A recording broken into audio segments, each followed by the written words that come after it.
تیسرا گروہ منافقین کا ہے، جن کو دو طرح سے تقسیم کیا جا سکتا ہے۔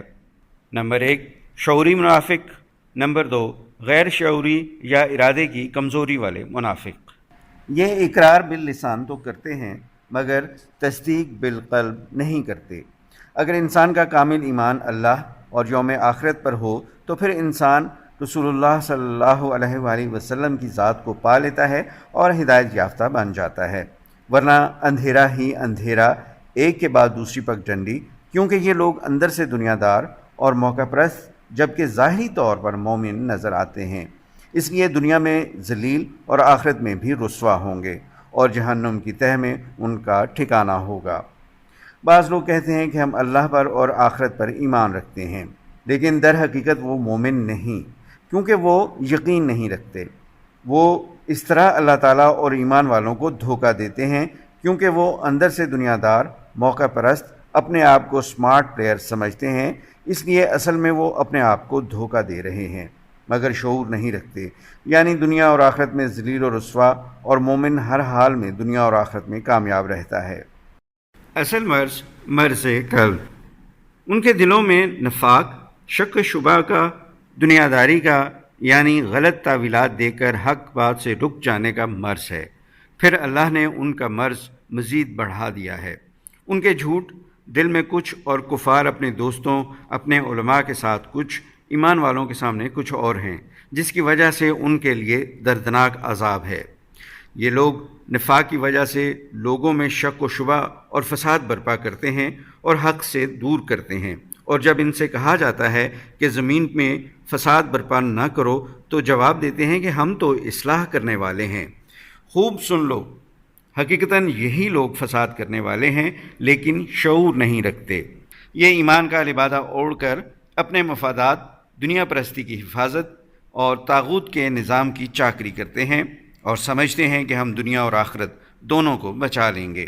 یہ بظاہر مسلمانوں کے ساتھ ہوتے ہوئے بھی کسی کے ساتھ نہیں ہوتے، اور جب انہیں کہا جاتا ہے کہ ایمان لاؤ جیسے اور لوگ، صحابہ اور دوسرے ایمان والے ایمان لائے ہیں، تو جواب دیتے ہیں کہ کیا ہم ایسا ایمان لائیں جیسے یہ ایمان لائے ہیں، جنہوں نے اپنی زندگیاں اللہ، اس کے رسول صلی اللہ علیہ وآلہ وسلم اور دین اسلام کو سربلند کرنے پر لگائی ہوئی ہیں اور ہر قربانی دینے کو تیار ہیں، جبکہ ہمیں غلبہ اسلام کی کیا ضرورت، یہ لڑائی جھگڑے اور قربانیاں فضول ہیں۔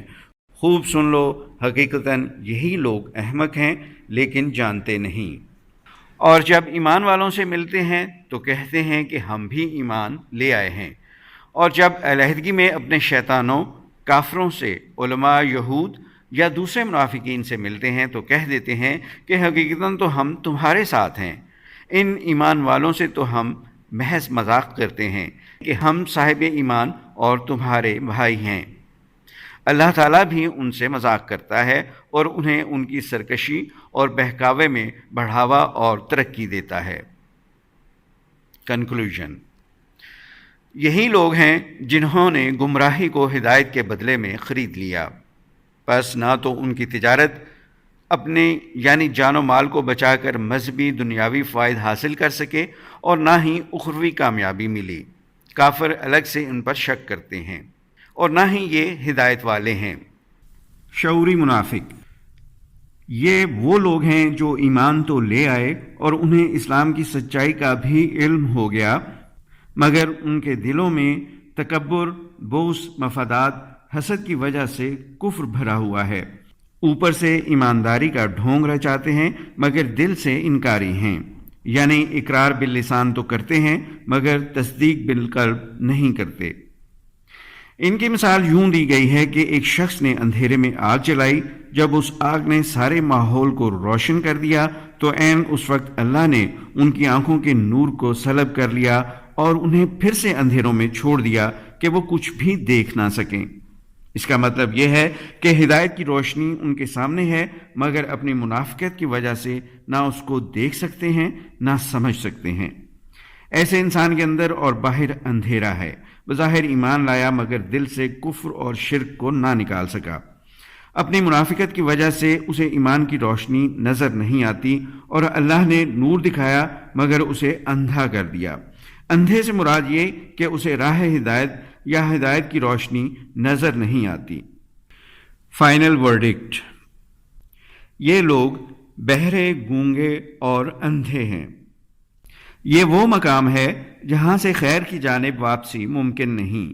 ان کے دلوں پر مہر لگ چکی ہے، کیونکہ تکبر، تنگ نظری، عناد اور تعصب میں یہ اس قدر آگے نکل جاتے ہیں کہ کان حق سن نہیں سکتے، ان کی زبان حق کہہ نہیں سکتی اور ان کی آنکھیں حق دیکھ نہیں سکتی۔ کمزور ارادے کے منافق: کمزور ارادے کے منافقین کی مثال یوں سمجھ لیں جیسے آسمان سے زوردار بارش ہو رہی ہے، جس میں تاریکی بھی ہو، بجلی کی خوب گرج اور چمک بھی ہو۔ یہ لوگ موت کے ڈر سے اور بجلی کی کڑک سے اپنے دونوں کانوں میں اپنی انگلیاں ٹھونس لیتے ہیں، جبکہ اللہ ان کافروں کو ہر طرف سے گھیرے میں لیے ہوئے ہے۔ قریب ہے کہ بجلی ان کی بینائی اچک لے۔ جب اس بجلی کی چمک سے روشنی پڑتی ہے تو چل پڑتے ہیں، اور جب اندھیرا ہو جاتا ہے تو ٹھہر جاتے ہیں، اور اگر اللہ چاہے تو اس بجلی کی کڑک سے ان کی سماعت کو اور اس بجلی کے چمکنے سے ان کی بصارت کو سلب کر دے، کیونکہ اللہ تعالیٰ ہر چیز پر قدرت رکھتا ہے۔ بارش سے مراد یہاں قرآن مجید ہے، جو کہ مکمل ضابطۂ حیات ہے۔ ان آیات میں ایسے منافقین کی نشاندہی کی جا رہی ہے کہ جب اہم مشکل احکام الہی نازل ہو رہے تھے، جان اور مال کی قربانی دینے کا وقت آیا تو فوراً کانوں میں انگلیاں ڈال لیں اور بہانے تراشنے شروع کر دیے کہ جناب یہ مسئلہ ہو گیا، فلاں پریشانی ہے جس کی وجہ سے ہم آپ کا ساتھ نہیں دے سکتے، اور یہ یوں مشکل وقت پر بھاگ گئے، اور جہاں آسانی نظر آئی گھر سے نکل آئے اور ایمان والوں کے ساتھ شامل ہو گئے۔